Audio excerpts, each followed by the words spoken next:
Não há necessidade de usar adjetivos ao descrever o Led Zeppelin. O supergrupo, composto pelos renomados músicos Robert Plant, Jimmy Page, John Paul Jones e Joe Bonham, é considerado por muitos a maior banda de rock da história. Embora cada membro tenha sua própria história e singularidade, a figura de Jimmy Page destaca-se como a mais intrigante de todas. Para além de seus incríveis riffs e composições, o guitarrista era profundamente fascinado pelo ocultista Aleister Crowley. Sim, o mesmo mencionado na música Sociedade Alternativa de nosso querido Raul Seixas. O número 666 chama-se Aleister Crowley. A obsessão de Page por esse mago ocultista foi tão intensa que surgiram boatos de que ele poderia ser um satanista.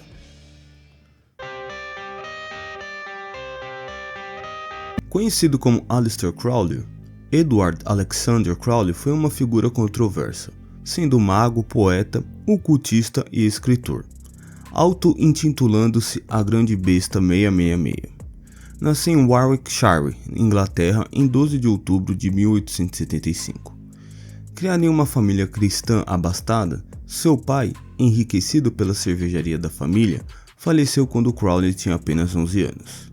Além da perda do pai, a morte de sua irmã recém-nascida o afetou profundamente, somando-se ao comportamento agressivo de sua mãe, que nutria aversão pelo filho e frequentemente o humilhava.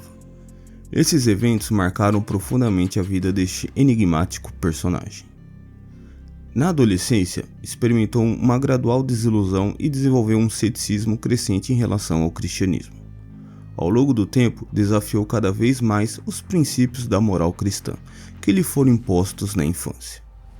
Por volta de 1896, quando tinha cerca de 20 anos, Aleister Crowley começou a cultivar interesses místicos, ao mesmo tempo que cursava filosofia na Universidade de Cambridge. Durante esse período, dedicou-se a pesquisas no campo do esoterismo, sendo posteriormente acusado de ser um espião do Serviço de Inteligência britânico devido às suas investigações. Aos 23 anos, Aleister Crowley ingressou na Ordem Hermética da Aurora Dourada, mais conhecida como The Golden Dawn, uma sociedade secreta que teve origem na Inglaterra em 1887. Essa organização reunia diversas correntes do esoterismo. Contudo, após algum tempo, surgiram desentendimentos com alguns membros, levando-o a tornar a decisão de deixar a ordem. Já em 1904, durante sua lua de mel no Egito, especificamente entre os dias 8 e 10 de abril, Crowley teve um encontro transcendental. Nesse período, entrou em contato com o espírito Aiwass, enviado pelo deus egípcio Hur-Par-Krat. Aiwass recitou a Crowley as palavras do livro da lei, que posteriormente serviram como fundamento para a religião por ele estabelecida, conhecido como Telema. Considerado o homem mais perverso do mundo pela imprensa britânica, o ocultista faleceu em 1º de dezembro de 1947 aos 72 anos, devido a bronquite crônica. Sua influência estendeu-se para além do campo oculto, deixando marcas notáveis na música.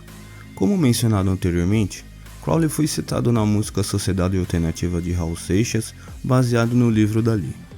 Sua presença se estendeu para os álbuns Kring-Ha Bandolo, Gita e Novo Aion. Além disso, ele é notável na capa do álbum Sgt. Pepper's dos Beatles de 1967. Não menos importante, Crowley foi uma grande influência para Jimmy Page.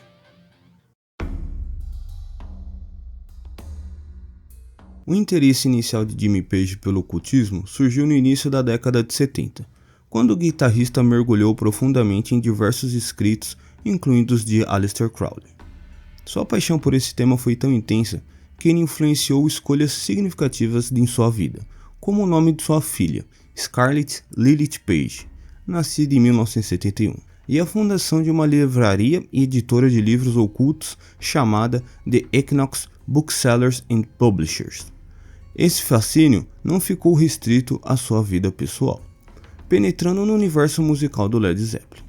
As influências ocultas manifestaram-se especialmente nas letras das músicas e nos icônicos símbolos associados a cada integrante da banda. Esse impacto se reflete, por exemplo, no clássico atemporal Stairway to Heaven, O mistério e simbolismo ocultos presentes nessa música são temas complexos, que podem ser explorados em detalhes em outro vídeo. A devoção de Jimmy Page ao mago inglês era tão profunda que ele chegou a considerar a compra de uma vila inteira na Sicília. Esse local específico era onde se encontrava a abadia de Telema, estabelecida em 1920 por Crowley para abrigar sua comunidade de estudos de magia e foi palco de muitos experimentos místicos. Atualmente a vila encontra-se abandonada. Poucas pessoas se arriscam a permanecer na região devido à energia negativa e acontecimentos estranhos associados ao local. No entanto, o gesto que aproximou ainda mais Jimmy Page de Aleister Crowley foi a aquisição de uma mansão chamada Boleskine House, a residência onde Crowley viveu, situado à beira do Lago Ness na Escócia e construída no século XVIII. A casa é considerada uma das mais misteriosas do mundo, especialmente devido à escassez de informações sobre sua origem e aos rumores de que Crowley teria realizado rituais que abriram portas para o inferno ali dentro. A intenção de Page, ao adquirir a mansão, era seguir os rituais descritos no livro da magia sagrada de Abramelin, o Mago, um grimório repleto de rituais e encantamentos mágicos, geralmente atribuídos aos hebreus egípcios. Apesar de ter adquirido a mansão dos sonhos, Jimmy Page nunca dormia lá devido à intensa energia negativa do lugar. Acredita-se que Aleister Crowley tenha invocado os duques do inferno no local, sem concluir o ritual de banimento, o que teria gerado perturbações para os residentes, incluindo relatos de suicídios e mortes sinistras. Em uma entrevista a Rolling Stones em 1975, Page compartilhou: "O homem foi decapitado lá, e às vezes você pode ouvir sua cabeça rolando. Também houve suicídios e pessoas levadas para hospitais psiquiátricos." Partes do filme The Song Remains the Same do Led Zeppelin foram gravadas na mansão, mesmo com a atmosfera sombria. Apesar de toda a aura perturbadora, Page só vendeu a propriedade em 1992. Após incêndios misteriosos em 2015 e 2019, a mansão foi adquirida por uma fundação que iniciou obras de restauração. Agora, em maio de 2023, a propriedade está sendo aberta ao público para visitação.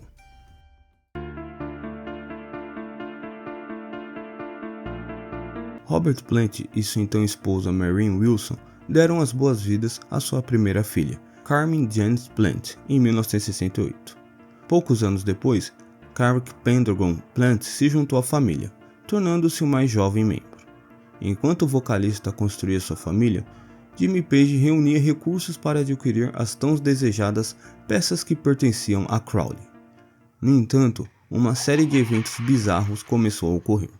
Inicialmente, Plant quebrou seu tornozelo em um acidente de carro, ficando impossibilitado de se apresentar nos palcos. Aproveitando essa pausa, o Led Zeppelin começou as gravações do seu sétimo álbum, o Presence. Mais tarde, em 1977, durante uma turnê pelos Estados Unidos, Carrick, filho de Robert Plant, faleceu aos 5 anos de idade devido a complicações incomuns de uma infecção estomacal. Esse trágico evento abalou profundamente a vida do vocalista, levando-o a se afastar do público por um período significativo. Em 1979, o Led Zeppelin retornou aos estúdios para gravar o que viria a ser seu último álbum, Through the Outdoor, que incluiria uma faixa em homenagem ao filho de Plant. No entanto, as tragédias continuaram a assombrar a banda. A morte de Joe Bonham em 25 de setembro de 1980, resultado de uma intoxicação fatal após ingerir cerca de 40 doses de vodka com suco de laranja na casa de Jimmy Page, marcou um ponto crucial que levou Robert Plant a romper com Page. Outras mortes e incidentes sombrios cercaram a vida da banda. Em 1976, o engenheiro de som da banda, Keith Harrod, morreu após adormecer ao volante. A esposa do tour manager Richard Cole também faleceu de uma forma abrupta. Cole enfrentou uma acusação de abuso sexual durante as tumultuadas turnês da banda.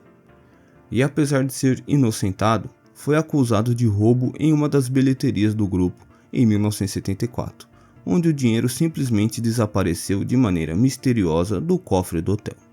Keith Helf, vocalista do Yardbirds e grande amigo de Jimmy Page, morreu eletrocutado enquanto tocava guitarra no porão de sua casa em 1976.